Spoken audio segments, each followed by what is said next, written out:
Hi, welcome to 3 Lanes number 36. This time I'll be talking about something that it's a little, I think, interesting. If not, I wouldn't be putting it out here. But this time I'll be talking about minivans and their history. Why do we have them? Why do they exist? Some people might be for them, some people might be against them. And as maybe the three people that listen to this may know, I did not grow up in the US. I was born in the US, but I didn't grow up here.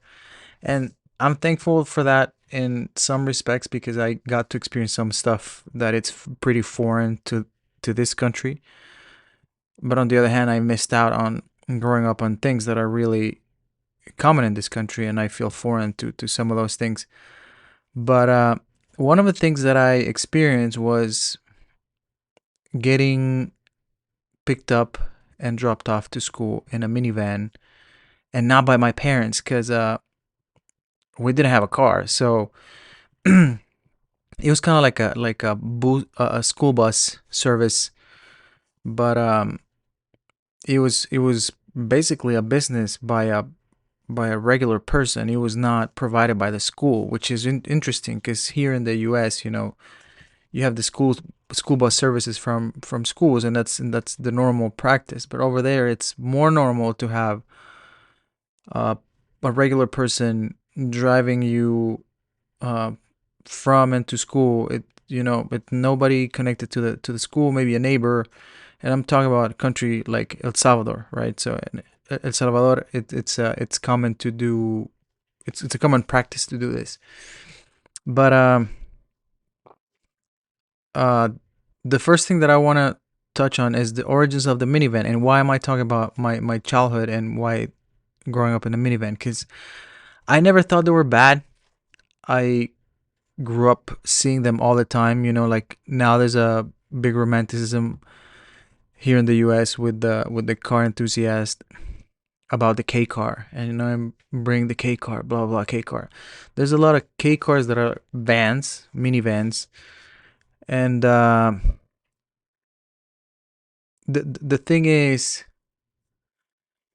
um, those cars in El Salvador, they look like that. They were pretty much maybe a little bigger than a K car, but that's basically the size that they were. And just to give you an idea, the engine, it was under the front seat. That's how small those were. The commonly used minivans there. So to me, minivans were not bad until I came here and I started getting into the car culture here and realizing how people don't like them. And then at one point I was the same. I was like, when I have kids, I'm not gonna have a minivan, blah blah blah, all that stuff. We tried for the longest time with an SUV, with a Mazda CX-9, and that car was great, by the way, great quality, barely any issues, if any. The regular maintenance things, nothing broke down from in that car. So it was great. The thing is, when the kids started growing up, or just if you're in a tight parking lot, with the car seats, getting them out, man, what a pain in the butt. Or if the kids grow a little bit and they start learning how to unbuckle themselves, you don't want them to swing the door open. Like they don't realize how strong they are, and they just push the door wide open, bang another car. That luckily never happened to us, but it was a risk. And if it happened, there were no cars on the sides of ours in the parking lot, so we luckily never hit anybody like that. But it was something that I never wanted to experience because I have had cars where I go back to the parking lot and I encounter a ding on the door, because somebody hit it with their freaking door when they were opening it, and you see the big ding on my door because somebody was not careful. So I didn't want to be that person. That was one of the things. The other thing is, getting the kids in and out of the car is so much easier. We rented a Chrysler Pacifica in LA a few years ago. Man, fell in love with that thing. We barely spent any gas. I think it was a hybrid, and we barely spent any gas. I think I spoke about it in in a previous episode, but it it was great getting in and out. It was so convenient. Taking the kids inside, carrying everything that we had to carry. Gas wise in LA traffic, it was great. No complaints. But now now we got a van, so I I got over the SUV situation and decided to pull the trigger on a van. This is already months have passed since we got it. We got a Toyota Sienna, and it's been great. Shout out to Sun Kang for sponsoring the Sienna, but uh, yeah, it's convenient. It's great when we're in a parking lot again. It's so easy to get the kids in and out. We can carry everything from Costco, blah blah blah. But without further rambling, because it's been a few minutes already about rambling. But yeah, the first minivan was, or the concept of a minivan was dated back to 1936 with the stout Scarab that's cited as the world's first minivan. But in reality, it was Chrysler who brought the minivan to the mass market, and this was done with the Dodge Caravan and the Plymouth Voyager in November 1983. And these vans were manufactured in Windsor, Ontario, and their assembly plant for the 1984 model year. This was November 1983, and these were the very first minivans created. So, product of the U.S. There you go. Be proud. And why Chrysler's minivan was so important? It was because it was built on a car platform and featured flat floor, sliding side doors, rear hatch, versatile removable seating. It was comfortable, it was spacious, it was fuel efficient, and sedan station wagons and full-size vans couldn't match for their efficiency. The market need for minivans, the consumer demand in the 1970s and 80s. Technically, there was no ideal car for families, so there was a demand for that. There was a hole in the market, and the cars and station wagons were shrinking because of the fuel crisis back then. And full-size vans were uncomfortable, and they were definitely not fuel efficient. So here comes Chrysler with the minivan, and they filled that space in the market for the family car. It was easy to drive, and it could fit a large family and cargo. Some features that met demand, they again, the flexible interior layouts that they could do, sliding doors for easier passenger and cargo access. The capacity for 7 or 8 passengers was a huge advantage, and it was all on a smaller, easier to handle car platform than a regular size um, van. But okay, so we're talking about the past, but why is it me, or are we seeing a spike in minivans lately? And there's definitely a resurgence in this year, and despite the competition of SUVs and CUVs, the minivan sales are seeing an uptick. So they're basically, the demand is going up, and some of these drivers are drawn to features like passenger space, comfort, safety. The competitive pricing is a huge one, and the advanced technology, like being a hybrid, or I don't think there's an electric van out yet. Well, the Volkswagen, never mind. Yeah, there is. So the target audience for the minivan is families and businesses, um, because they can travel comfortably. They can transport large groups, 7 people, 8 people, most of the times, And 7-seat minivans account for about 54% of the segment because of the demand from families and shuttle services. Some of the recent trends from modern minivans, these compete with three-row SUVs, obviously, on space and practicality, and they often doing the competition at a lower price with better access because of the sliding doors, obviously, lower steps because the car is technically, it's a lower step. It's easier to access compared to like the shape of the door from an SUV. You kind of have to maneuver how to get in. If you're an older person trying to get into it, it can be tricky. With a van, it's so much easier, and the minivan has more versatile interiors. There's differences between U.S. markets and other markets. For example, the main use in U.S. markets compared to other markets, it's family transport, suburban, urban families in the U.S. compared to other markets, which is, and I'm not saying this is not being done in the U.S., but it's more pronounced outside of the U.S. But it's also families that use the van and business transport, shuttles, taxis. I know there's a lot of Ubers with vans and stuff like that, but it's more pronounced outside the U.S. Like the example I was giving you with um, shuttling kids from and to school.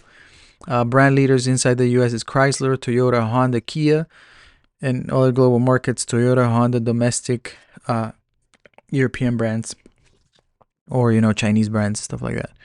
Vehicle size preference in the US is larger, 7, 8 passenger vehicles. And in other markets, it's a mix of compact and 7-seaters. So, like technically, K cars could be classified as compact size. Recent trends, we see a shift from the boom in the 80s and 90s to niche high tech models, and their increasing focus on hybrid and electrics. In global markets, we can see a growing demand in Asia, electric and hybrid minivans, and urban transport shuttles.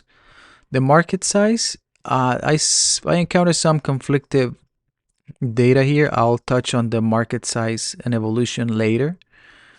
But I found an article that said that minivan US market is projected to be 13.2 billion by 2032. And the sales are around 350,000 units per year, but that it's shrinking since the millennium boom. I don't know the millennium boom exactly what that means, but yeah, technically the minivan segment is dying, according to this article. But in Asia, minivan market share is 59%. It's pretty strong growth in China, Japan for compact multi-purpose vehicles. Some, let's see. So, I guess okay, let me jump to the market situation instead of going to the next step that I had planned, because the minivan global market size, it's 20 as of 2024, it was 111.6 billion dollars, and it's forecast to grow to 145.3 billion by 2033. So, if we go a little deeper, we can say that it's that the compound annual growth rate is 2.4% around. In North America, minivan revenue is expected to reach 20 billion in 2025, with a steady growth driven by preferences for spacious, versatile vehicles, and particularly among families and those needing ample cargo space. Some key regions are Asia, obviously. They continue to dominate with, like we said, 59% of the market share, especially China and Japan. Some of the trends are the electrification, like we said before, with increasing launches of hybrid and electric minivans, like Toyota is a huge one in hybrid. But let's see, U.S. specifics. Minivan sales in the U.S. have seen significant boost in early 2025. specifically Toyota Sienna sales. For example, they rose 54% compared to 2024 as interest rebounds in family transport and hybrid. See, 54% increase in the Toyota Sienna. That's insane. Okay, let's contrast it with the SUV market forecast. The SUV market, the global market size and growth, it is valued as 528.38 billion in 2024 and is forecast to reach nearly 876 billion. So from 500 to 870.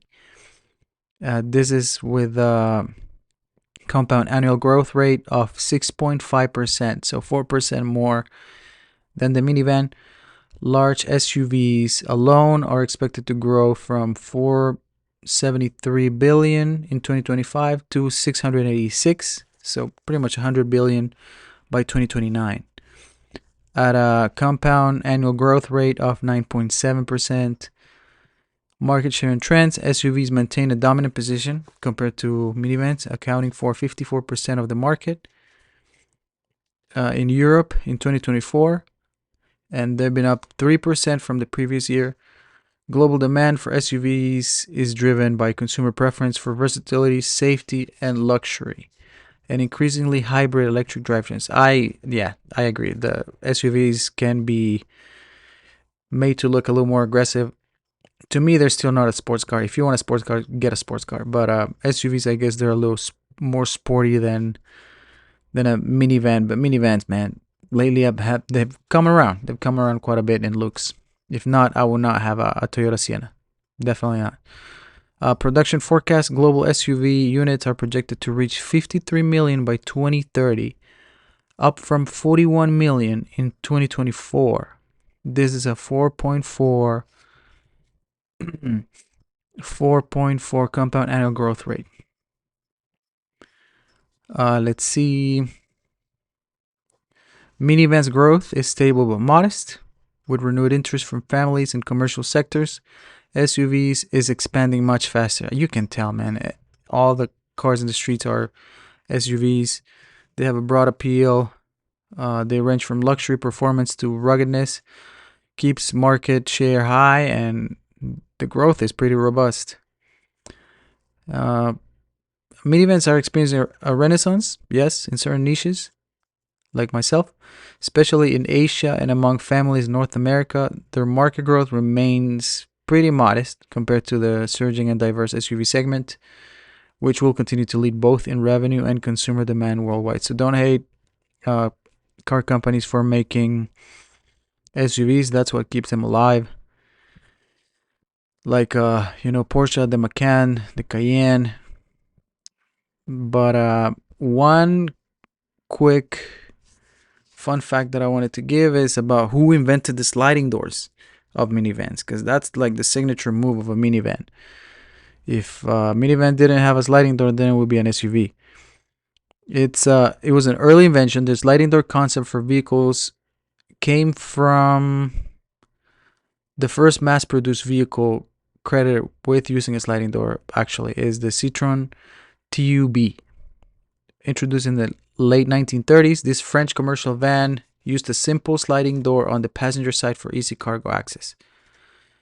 The passenger vehicle adoption in 1954, Kaiser sports car feature unique sliding doors that slid into the front fenders, but this was a low-volume specialty design and not the horizontal sliding door found on modern vans.